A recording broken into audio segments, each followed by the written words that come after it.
to Tub Talks with Damon on location in Washington, D.C. at the U.S. Conference of HIV and AIDS. Yes, we're here, we made it. My special guest today is Miguel Bujunda. Very good. The Executive Director of Reach LA. Yes. And just amazing leader in our community. Oh, I appreciate Someone that. who's really leading the way in so many areas. Yes.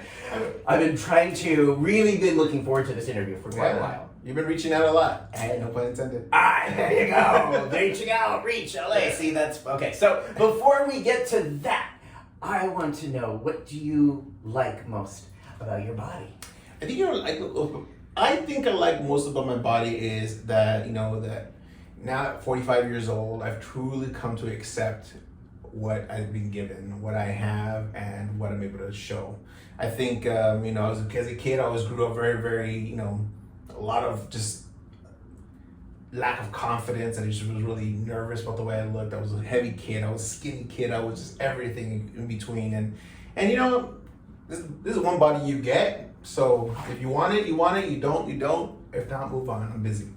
Sounds like you really are stepping into that body positivity. Absolutely. It's the only body I have. It's the only body I have. So it bums me out when people are so concerned about the way they look. It's like, be proud of what you have. I just lost 30 pounds. So wow. How did you lose it? Intermittent fasting, just eating better, not eating as much. And so what kind of intermittent fasting? I would eat at noon and I would stop eating at 5 p.m. Okay. So I would force myself. Now, granted, I gave myself some grace before and after. Sometimes after a workout, I would be really hungry, so I would eat. Mm-hmm. But I just really cut it down for about 5-6 months. The first 3 months, never saw any changes. It was until after the third month, just the weight started coming off. Wow. Yeah. Okay. It's been a little struggle still keeping it off a little, but I get back into the fasting and I'm good. Yeah, that's something I've done in my life, not so much even for weight, but just for mental clarity, spiritual clarity. It's really good. It increases my energy quite a bit. Yeah, I would love to agree with you, but I'm just hungry. Yeah. Okay. Now, you said as a kid you would lose weight, gain weight, lose weight? I know, it's puberty. Puberty messed me up, right? It was like I was skinny as a kid. I got really heavy in junior high. Then I stretched out and I got really thin again. I was a tiny little twink when I first came out of the closet at 18, 19 years old. Uh-huh. And then I just slowly started gaining more weight. And then it was in my early 40s where I gained a lot of my weight. Okay. I started dating a guy that was a chaser. You know who you are. And then he got me bigger. I blame him. Oh, okay. He knows who he is. So are you saying like someone who? Yeah, he just like bigger guys. So he was he loved McDonald's, and then the pandemic. We did a lot of Uber Eats. We didn't cook very much. So yeah. Okay. So just circumstantial. Yes. Okay. Yeah. Now you grew up in the LA area. I was born and raised. I'm an LA native. Yeah. Okay. Do you feel like some of the pressure of weight had to do with coming out when you were 18? Because I actually came out as well, like in West Hollywood, and mm-hmm. I still consider it one of the original twins. Well, I never I think that did more and does more for a lot of body dysmorphia. Yeah, it does. Yeah. A lot of people think that LA, Hollywood has this image thing, but a lot of LA natives don't necessarily succumb to that. It's all the people that come to LA have this misconception. People say things like, "Oh, the West Hollywood crowd." Well, most of those people don't even live in West Hollywood. They actually visit thinking they have to have that attitude. So it's much more pronounced, right? And people are like, "Oh, I have to have this attitude, this image of what I am," but it's not. It's so much more than that. Yeah. So us natives look at them like a little crazy because they don't belong. So it wasn't LA that put that pressure on you. It was just no. Was it other gay men or gay community? I'm sure it was. I'm sure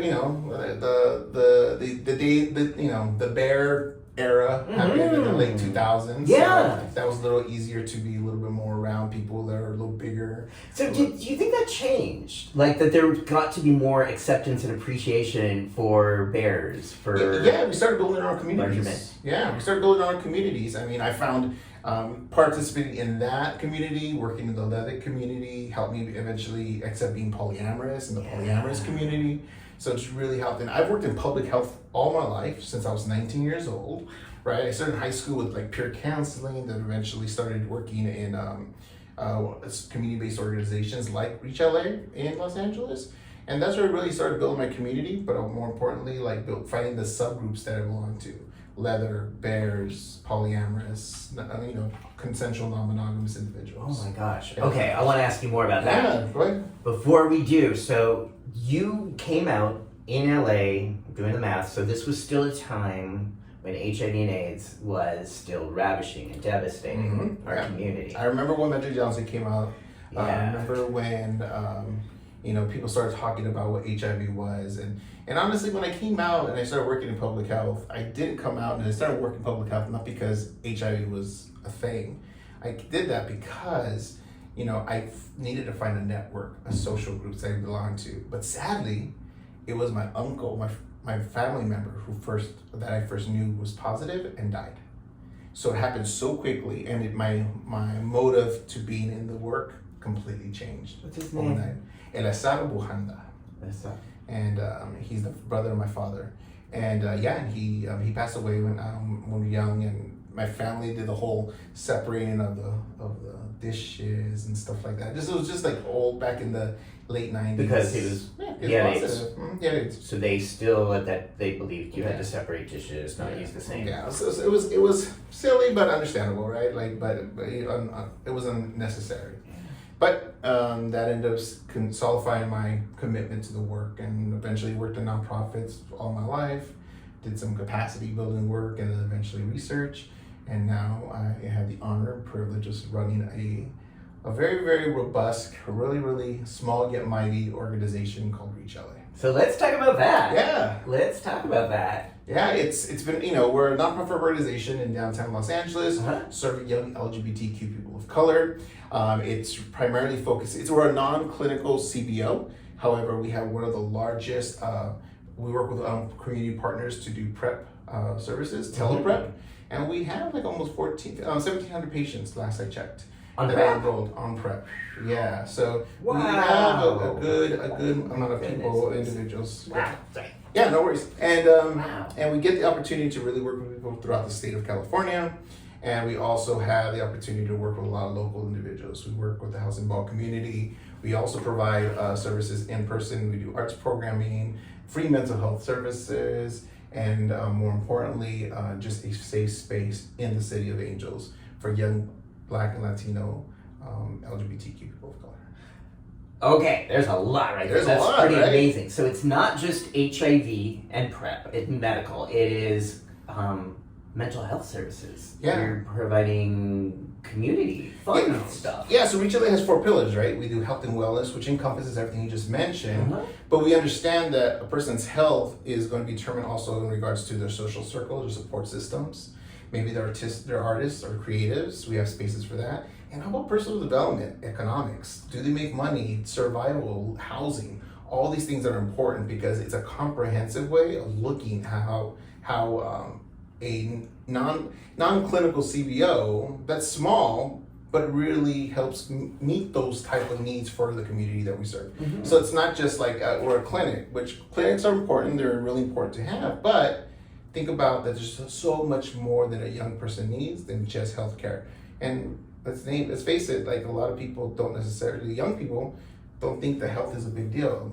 Even adults don't think health is a big deal. Yeah. So they don't take care of themselves as they probably should. Do you feel like the COVID pandemic has changed people's views about taking, like younger people, understanding how precious their bodies and how quickly health can be? I would love to believe that. I don't know if that's true yet. I hope so. I do hope that they've been able to, provide a better way of not only just taking care of themselves, but taking care of the community members. Like, you just talked about DoxyPEP. Yeah. And I really enjoyed what you said was, like, I don't want to expose anybody. You're taking responsibility for yourself, at the same time understanding that sexual health is our own personal responsibility. Right. It's not just it's, he gave me something. Well, no, we took it, right? So the thing is, like, we take responsibility for our part in the situation.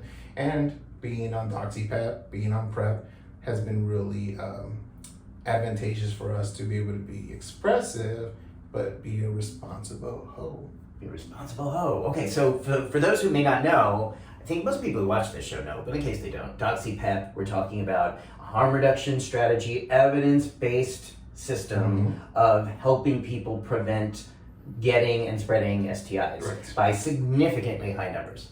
And we have a lot of evidence now, and more providers are coming around. Does your clinic, or does Reach LA provide? Yes, so with our community partnerships that provide PrEP, we do offer Doxy to anybody who asks for it. Because they qualify for PrEP, they qualify for Doxy. So that's our justification behind it. It's offered for free. In addition to that, we want to make sure that it's offered to everybody, because the reality is, it is, I'm very happy to live in the state of California. I know we get a lot of flack because we're very expensive. I get that, but California, provides some guidance that actually provides. And I remember my doctor at Kaiser was hesitant to give me Doxy, but the week later, after the conference that you presented at in Las Vegas, I sent him a message. He's like, "Oh, guidance came out for California," and he prescribed it right away. So it's a matter of empowering so people. Things are changing. Yeah, things are changing in the state of California. Unfortunately, I've told people around the country about this, and their providers are not been helpful. It's so frustrating, because I would have hoped that we had learned from PrEP about, and as well as the U message about prioritizing science above the stigma, about the medicine before the morality. And I can go on and on about that. But unfortunately, we're seeing this play out. I'm seeing it with DoxyPEP pretty much the same way. A lot of progressive providers, clinics in major cities are getting on board and starting to come around to this.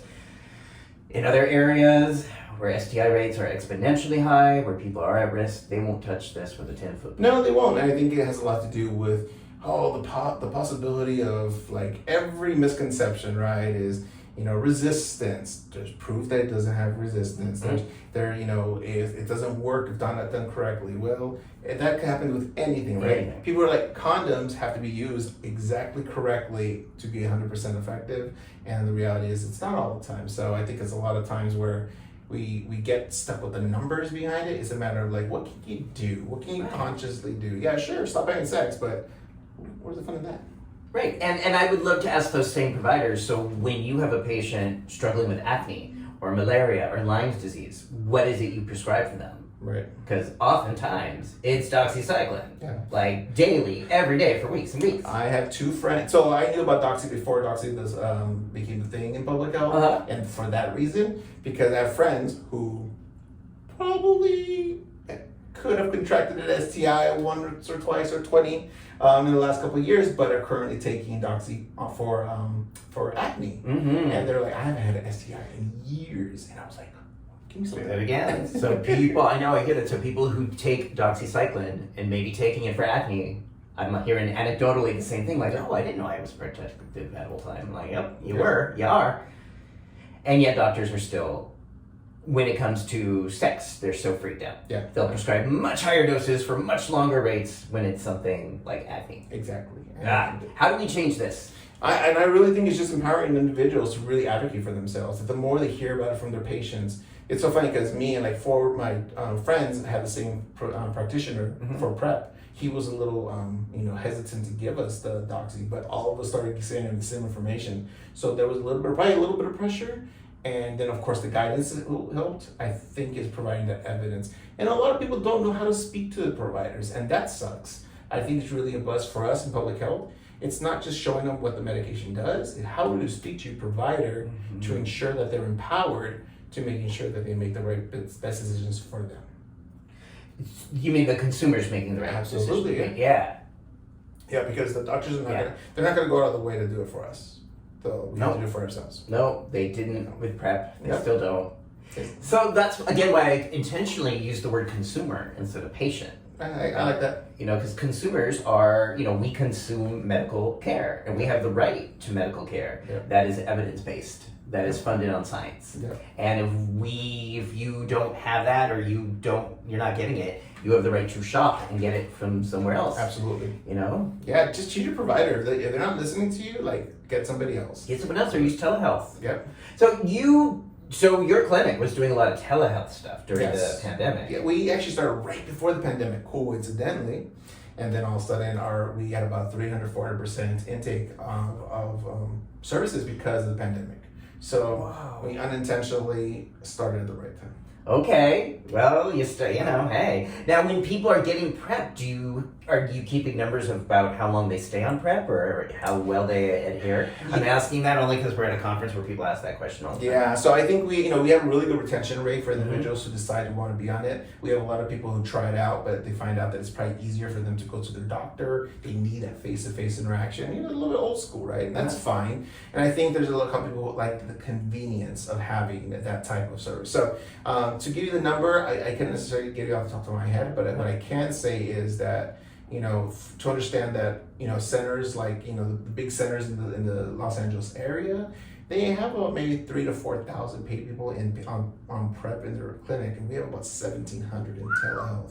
So we're a much smaller organization compared to them. So right, we're very proud of you're ourselves. serving specifically. You're really reaching young men of color. Yes. And that's the question at the conference that we're at that everybody asks: how do we get young black guys to take PrEP? That's every question that they ask over and over again. How do we do it? And it seems like your agency is really doing it. Well, we're trying, and I think we have our lessons learned and things to do. But I think first and foremost, stop assuming. Ask the community that you're serving. I think a lot of people miss that mark all the time.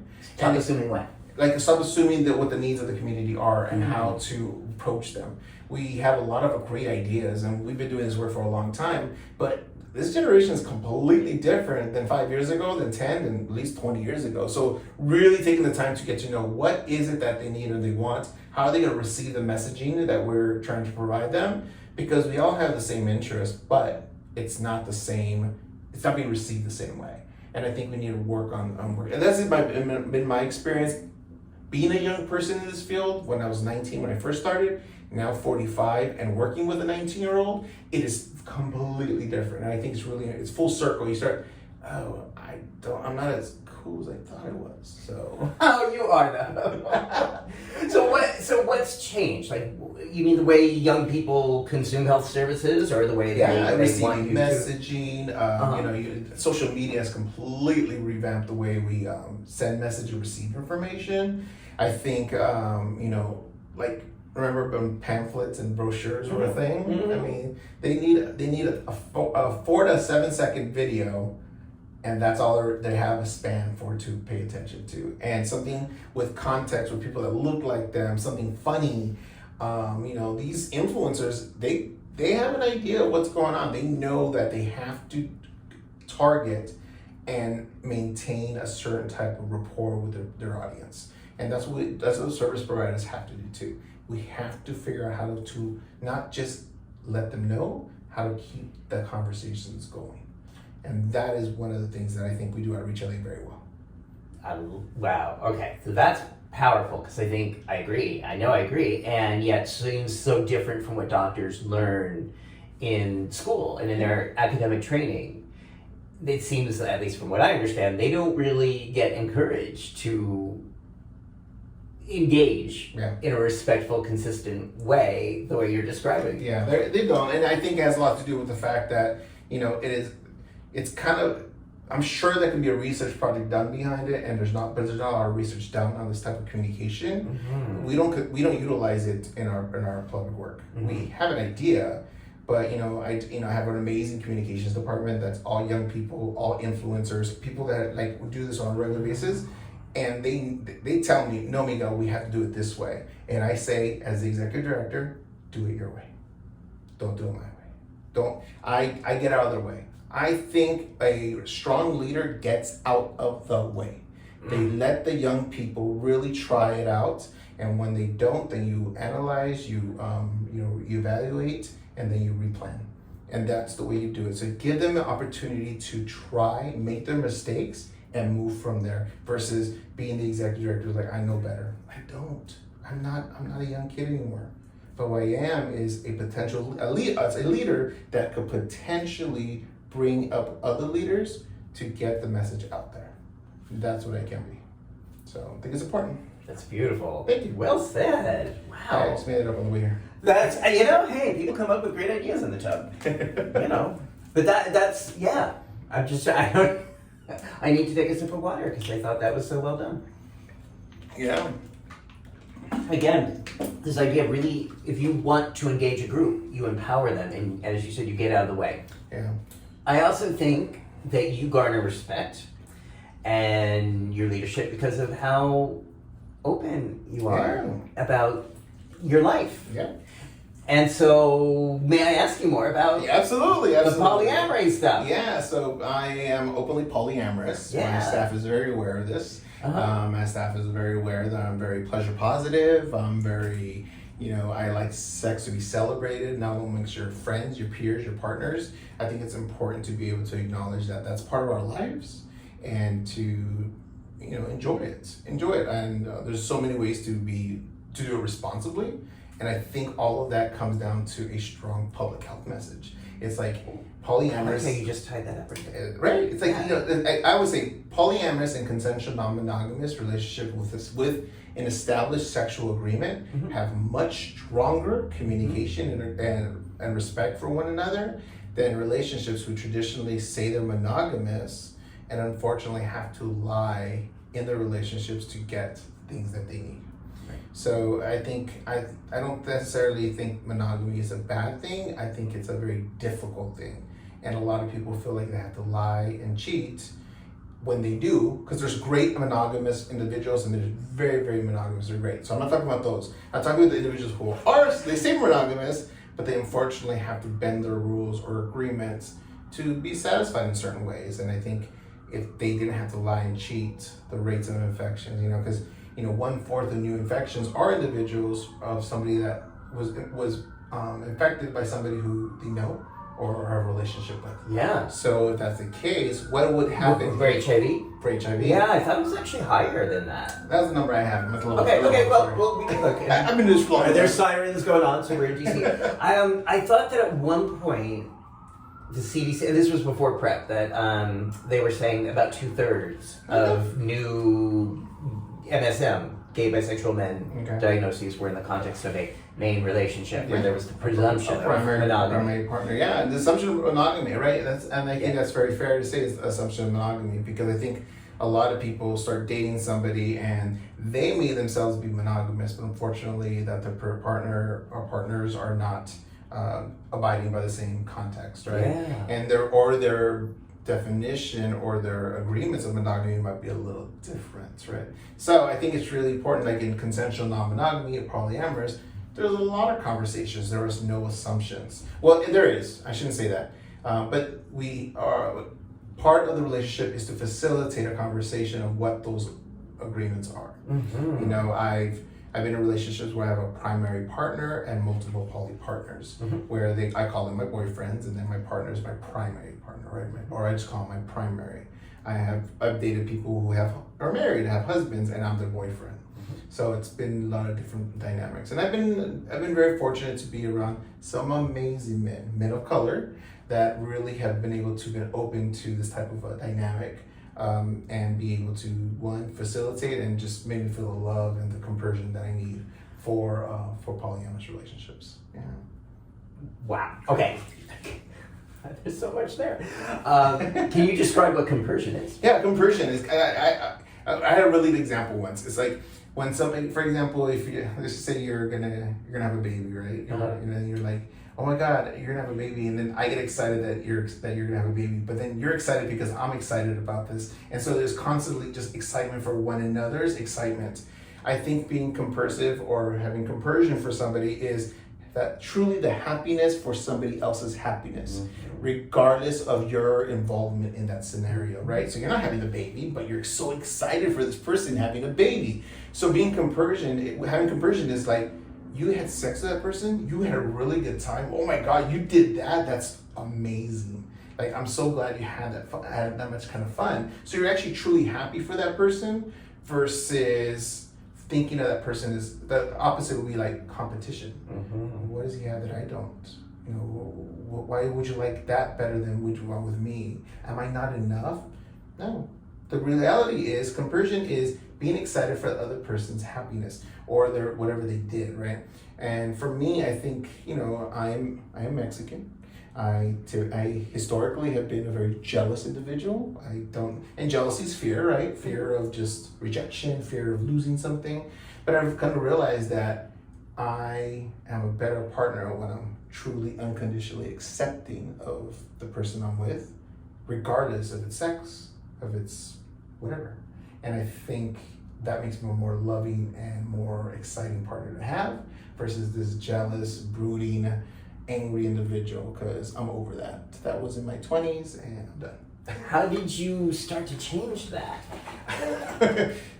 He's gonna get a lot of credit for this. So my last primary partner that I was with, I used to get drunk, and that's when the messy Mexican came out, and I would get very jealous, and I was not being very, very compersive. And he told me, he's like, could you stop being such the jealous boyfriend and just continue to be the most amazing boyfriend you are? Because it's not a really good look for you. And I was like, oh my God, like he's giving me all this freedom, yet I'm mad that he's acting out that same freedom. It was very hypocritical, and I didn't want to be a hypocrite anymore. So I stopped, and I kind of stopped drinking too. Not as much as I still drink, but not as much as I used to. And I even realized that if I want the same respect and the same level of understanding in my relationships, I have to give that. And I cannot be a hypocrite. And I'm very happy to say that I've been able to really maintain that level of respect when it comes to the people I date. Don't get me wrong, the jealousy still creeps up. People think you're like, oh, does polyamory eliminate jealousy? Absolutely not. Who doesn't question themselves? Who doesn't make you feel like, oh, am I doing this right? Or am I good enough? Or everyone has those doubts. Those are normal. I think polyamory or consensual non-monogamy has really provided me the tools to communicate with my partner. So then, of course, I'm not so stuck on just being a primal jealous individual that I've been known to be. Wow. Yeah. Oh my gosh. Okay. What do you do with jealousy now if you start to feel it? I talk about it. I didn't like that. And this is what it's making me feel. I'm going to own it, and I need to get over it. But I just want to share it with you. And you can say whatever you like about it. And a lot of it turns into reassurance. Like, do you have anything to worry about? Like, I don't know. You shouldn't feel that way, but I understand. And all right, so you need to just get over it, because that's what it really is. It's my battle. It's my struggle, not his. Or not theirs. Yeah. So you just get past it. So I have to, a lot of just checking in yourself, self-regulating your emotions. You really have to be, I think, aware. Oh my God. You need self-awareness. Yeah. For sure. You cannot be like, yeah. If you don't have, a lot of people will be aware that they don't have awareness, so that's kind of, but if you don't necessarily know how to regulate or understand where your feelings are coming from, then be mindful that maybe you're not ready to do it. Because open relationships, non-monogamous relationship, polyamorous, is not for the faint of heart. And I'll say this much, even monogamous real relationships are not for the faint of heart. They take a lot of work. Yeah. There's a lot of struggle, a lot of communication, a lot of trial and errors, and agreements will be broken or evolve. And if you think that relationship day 1 is same as relationship day 500 or 1000, you are sadly in for a rude awakening. And from sex to just communication to interest, you will change. So I always appreciate a relationship. We've been together for 25 years, and they seem very happy, right, in front of us. But they're not the same two people they were 25 years ago. So things will change and evolve. And anybody tells you anything differently, like, oh, we're the same as we were on day 1, lies. They're lying. Because they may think it, but they're both evolved for a certain, to a certain degree. I agree 100%. And it's not even so much to me whether someone's monogamous or not, if they're infusing the relationship with fear and jealousy. That'll be there no matter what. Like, we all get jealous, or we can all be insecure. It's what we do with that, how we react to that. And if, like, again, when couples are trying to be, or say they're monogamous, if someone's going to be jealous, they're still going to be jealous when someone spends time with a friend or with a family member, or they get a hobby, or they want to work. Yeah. The other person's going to be jealous. Yeah, and a lot of people that are monogamous or would never entertain polyamorous relationships don't realize that they already practice so many juggling of multiple relationships in their life all the time. If you have kids, family members, friends, a best friend, a group of friends, maybe a sports team, and a partner, you are managing multiple relationships. Polyamory. It's polyamory in its I say form. the same thing. It's the same thing. So I think it's really important that people realize that, they have that experience, and it's just, we're comfortable with developing multiple romantic relationships, and they're all different, and they're wonderful. And they all can be part of the life experience that's meaningful. It's again, like you said, we already kind of are practicing the model of that, even if we don't call it polyamory. But I say to someone, well, do you have a mother? Do you have a father? Do you have two parents you love? If you love two parents, you're polyamorous. You love more than one person. Do you have brothers, sisters, dogs? You can love more than one being and recognize that there's room in your heart. You're not usually asked to choose. So it's only in the realm of the romantic and the sexual that we start to put ownership on it, labeling on it. I mean, it's just the constant idea of like ownership of somebody. You don't own your partner. Like anybody who thinks that, like you're mine, or Another one is I get really stressed out when someone's like, I want you to be my everything. I'm like, oh my God, that is such a huge responsibility. And I can't do that. I remember one time when I was dating somebody and I was very open about being polyamorous, and he said to me, aren't I enough? And I said, do you want me to answer that question honestly? The answer is no. Not because it has anything to do with you, it's because my needs go beyond a relationship. I have family, I have friends, I have work, all these other commitments in my life. So you can't be enough because I don't have one glass that fits everything. I have multiple glasses that need to be filled. How have partners one glass, one cup? Oh no, that's different. No, that's another. How have your partners usually reacted to being poly? Or do you ever date someone who's like, oh, I just can't do that? I did try. I've tried to date people that identify as polyamorous. I won't do that anymore. And I won't say that I won't date somebody who is not polyamorous. I would say that needs to be okay with that I am polyamorous. You could be monogamous and I could be your only partner. But you have to understand that I have outside relationships. And it don't have to be boyfriends, it means outside relationships, period. Yeah. So I think it's having that type of understanding. But my friends always say, why do you talk about you being open, polyamorous on the first date? I'm like, because I don't want to waste people's time. Yeah. So I don't do that anymore. I'm just very upfront. So I've had many first dates and very little second dates. Are you in a primary relationship now? Yes. It's a long distance primary relationship. Wonderful man. He went to the Beyonce concert in Chicago. Yay! And he's moving to LA next year. Yeah. So and then I would have one more poly partner that we've been in each other's life for almost 8 years now. And he's married, a wonderful person. Him and his husband are amazing. Wow. So it's been really cool. So is the primary planning to live with you in LA? I told him that he needs to move to LA and run through LA for the first year on his own. Then we can move in together, and then we can run through LA together. And again, I'm just like, how do you have these conversations that can be very difficult or sensitive? I mean, for us, it's a little. I mean, he's a therapist, so he's. Well, that's not a lot of therapists are not great communicators. It's true.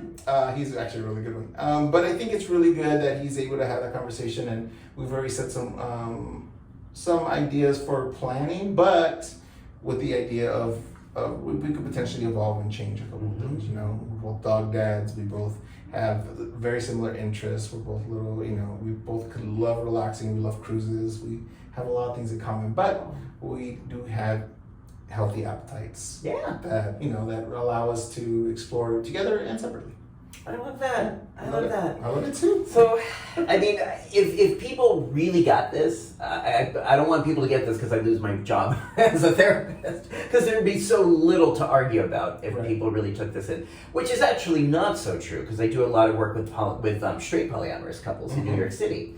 And so, sometimes, I mean, I think usually they have a leg up on, so to speak, on others in terms of that ability to communicate. Yeah. There's often, at least, we're starting with the premise that we can question traditional belief systems. Right. And that's often a really great way to start a conversation in a couple or a throuple or a polycule where things are difficult, often for things that have nothing to do directly with sex. Okay, and most of this has the sex is the easy. Oh, sorry, everybody. The sex is the easiest part of polyamory. It is managing communication. It is managing, like, did I tell you this already, or did I tell the other person? I mean, I'll tell you much. Copy and paste text messages in the morning has been a lifesaver. Oh. I would like cut and paste and and text them all at the same time. I know when I used to do a poly dating, that shit was hilarious, and I was and it was a really good ability to communicate and just to remember how to. Like, did I say that to this person? I'm like, oh, I thought I told you. I have this interesting image I created. It's me with, like, I know these are wired phone, like office phones, and like 4 of them I found in an office, and I got a picture and it has all the cords, and like this is me being polyamorous, trying to communicate with so many people all at once, because I think I felt like that for sometimes when, like, did I say good morning to that person? So you'd always say good morning to everybody at the same time and good night to everybody at the same time, so you wouldn't miss anybody out. Wow. Yeah. It's something I like to tell my staff and my friends I'm a great multitasker. I've had to become a really good multitasker. That helps. That helps. And also, again, just that idea that we can have these conversations, which kind of coming back to how much that can impact public health and bring down rates. So I always say it's not that monogamy doesn't work. It's that coerced monogamy is never going to work. Correct. And coercion can occur on the micro level between two people. It can occur on a society level with shoulds, with supposed to's, with religious ideas. That stuff inevitably leads to, at least from what I see, is a lot of pain, a lot of anger, a lot of suffering, and often HIV and STI rates. Yeah. I mean, the amount of amazing communication, even with like individual. Okay, so outside polyamory, like having consensual, non-monogamous sexual relationships with individuals, where you're able to actually, hey, I think I have something. I don't know where I got it from. It was never you gave me something. It was like, I don't know where I got it from. Can you go and test it? Just go check on yourself. I love that I would have that with a lot of individuals. A lot. I'm saying like so. It's like a slap. But I mean, it was like be able to have that conversation. Like, hey, I may have caught something. Or like, oh, cool. I just tested. I'm fine. Or I'll test again. And having that open communication, because if so many people would get off their egos and the fear of like being able to say, hey, I think I got something. Let's go get tested. We could eradicate a lot of STIs if people were just, and I don't want to say people are dishonest, because a lot of people just don't know. And that's because people don't know because they're afraid because they don't test. Right.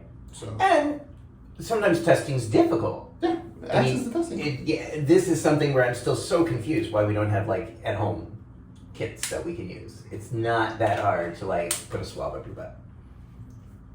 Maybe. Yeah. Well. Some people make it for a lot of us it's easy. And like when I go to the clinic, I have to do it myself anyway. So like I use the Chelsea Clinic usually in Manhattan, and they put me in a bathroom and they like, you do your own throat, you do your own butt. So it's like, why am I here? Can't I just do this at home? It is true. Like, what's the point? Yeah. So I have that ability to do that, but I think a lot of folks don't have access to regular STI tests. At Reach LA, we do offer home test kits for STIs. So we do a syphilis, chlamydia, gonorrhea. You test yourself at home, and you do it every 3 months. Wow. Yeah. So I'm jealous. Okay. I've got to. Did you bring any with you here to the conference? I'm sure I could grab a couple. Okay. No, that's great. Because again, I say to public health, if you really want to see things change, make DoxyPEP accessible. It's already affordable. It's generic. Let people know and give people the access to testing themselves. Let's say it's Saturday night and I feel like going to the Eagle, but I really just want to double check and make sure there's no gonorrhea in my ass. Okay, so I can do this, get it done, get it in within a few hours. It seems to me we have the technology, we just don't have the infrastructure that's allowing people to do this. Yeah, I, as far as I know, it's always the submitting of the test and getting the results in that takes too long. Again, the infrastructure is not there supporting the quick, like for example, HIV 1 minute test. That's amazing. I mean, we should have that for everything. You're right. Yeah. We have for COVID 15 minutes. Yep. So. And I was glad that they let you do that. Like, okay, that's not the easiest thing to do, but we've all kind of gotten in the habit of doing that swab and swabbing our nose and getting tested. And that can be pretty traumatic. It is. I know exactly. There's no training, nothing for that like HIV was. I had a really bad tonsil infection not too long ago, and I thought I had COVID. And I was testing myself, and I could have swore I wasn't doing it right. I was so mad. I went to the ER. I'm like, urgent care, sorry. And I went to urgent care, and they tested me. They're like, well, you don't have the flu, you don't have COVID, you had something else. And that was how I found out. Wow. Wow. I literally thought I was doing it wrong. Because I wasn't shoving it all the way in. Oh. I know it hurt. But now you can. I mean, still I can. Okay. Not my nose. Okay. So what now?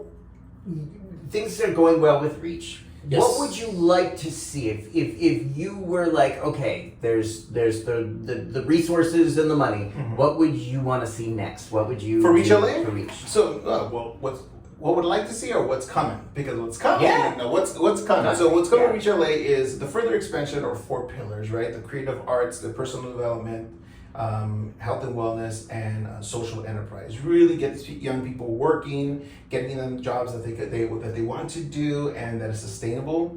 I think that's one. Secondly is increasing our trans programming, providing gender affirming care. And I do want to open a clinic look-alike at Reach LA where we could do minor preventive health care for individuals, especially our trans individuals that are participants of Reach LA, and providing treatment for STIs. So on-demand treatment. So I think I have this. Doctors there, symptoms are there, boom, go ahead. And even testing them and just giving them preventive shots. Get them exposed.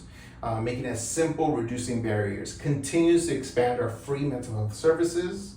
And this is mental health that is it's for uninsured, undocumented individuals to just come in and just want to speak to somebody, up to 12 sessions, enhance that. Wow. In addition to that is just increase the workforce at Reach LA to bringing young Black and brown trans individuals, women of color, and just people to work on amazing programs that we have at the organization. So that's coming up in the next 2 or 3 years. I'm very happy to say. I have a strong new executive team. I have lots of different programs that are really going to help service the community. So I'm very excited about that. It sounds to me like you're doing it. I mean, a lot of people talk about this work. You're really doing this. You're really leading this and getting great results. And I'm very excited. And and a lot of people would say like, oh Miguel, you're doing all this. It's the staff, it's the team. It's like they do all this work. I just have the privilege of leading them, and I get to be like, all right, we're doing this, and they get to do the amazing work. And and I am very, very proud of them. I'm very, very proud of what I've been able to be part of, because I am part of the community too. So when you're at a conference like this, I'm often in sessions where people are struggling to try to do what you're doing. Do you ever just want to get up there and say, look folks, stop doing with this and start doing this? Yes, but I'll be honest with you, I don't think that's always possible. I have an amazing supportive board of directors that trust me, that allow me to really lead, to not create that red tape. These clinics, all these large institutions, they have so many regulations that really hinder what the community really needs. And I think if leaders, programs, that's what I'm saying, get out of the way. They need to get out of the way of the people doing the work, because that's what's stopping us. I think we are our worst enemies in our community sometimes. And if they have strong leaderships, more open-minded, people that are more self-aware of what their impact is to actual community growth, I think all these organizations be as amazing, even more so than Reach LA, because I think we're really getting in our own way. Wow. That's what I think. That's beautiful. That just solves everything right there. And I didn't, I didn't realize how much that board can help or hinder the effort. Oh, absolutely. I mean, because there's just nightmares. I mean, even CEOs. Yeah. I mean, how many CEOs or executive directors you just get in your tub here talking about things maybe feel a little uncomfortable. Like, this is, How does it feel? it feels great. Like, it's all consensual. There's nothing wrong. There's nothing illegal. I think it's really important for us to say, hey, we are having a 2 adult conversation and in the tub, having a good time, just chatting about life. But we are part of the community and we're part of the solution to end this epidemic, and we can do it if we get out of the way. Beautiful. Oh my gosh. I'm so glad we're at the beginning of the conference. It hasn't really started yet. So I'm going to take that idea with me into these sessions, and hopefully, I don't know what I can do, but I'm definitely going to be thinking about what you're saying over the next few days. I would definitely be walking around and telling other EDs and stuff, get out of their way. Yeah. Let them try it. So, yeah. So if you see me out there, you know what I'm saying. Is there anything I haven't asked you that you want to talk about with the bathtub world out there, or really want people to understand about your life and your work? I think for the most part, visit our social media platforms on Instagram, Twitter. Mm-hmm. We're even on that new There's a lot of I new know, stuff. There's so much stuff. Threads. We're on Twitter. What's it? That X. What's it? Or X, whatever. Yeah. And then that what's it called? They have that I don't know. I don't think we're on Snapchat anymore. I think that's over, right? I don't know. There's so much stuff. So, but that's why I have an amazing communications department. They take care of all that stuff. So links to most of those will be down below if you're watching this on YouTube, and so people can see this great work and reachla.org. Yes. Okay. Yeah. Thank you so much for. Thank you so much for joining me in the tub. And you're right. I mean, a lot of leaders have told me they want to do this, but they can't, or they're afraid. Yeah. And again, I'm thinking, why are you afraid? Like, again, we're just naked people in a bathtub. Yeah. We're not, so, but that reflects a part of our society that I think is worth challenging as to why we can't just continue to have like naked conversations with our friends. Exactly. I mean, we came to this world naked. There you go. We can have different conversations naked too. Yeah. All right, everybody. If you like this interview, subscribe down below. Watch Tough Talks with Damon. There's over 100 of these interviews about people changing the world, making the world a better place. You give me hope, in a world that's often looking not so hopeful. A lot of these conversations, including this one, help me to see that there's a reason. There's evidence, there's data for us to be hopeful in this world right now. Things are going to get better. And I really appreciate everything you're doing. Thank you. All right, everybody. Thank you. Bye, everybody. Bye.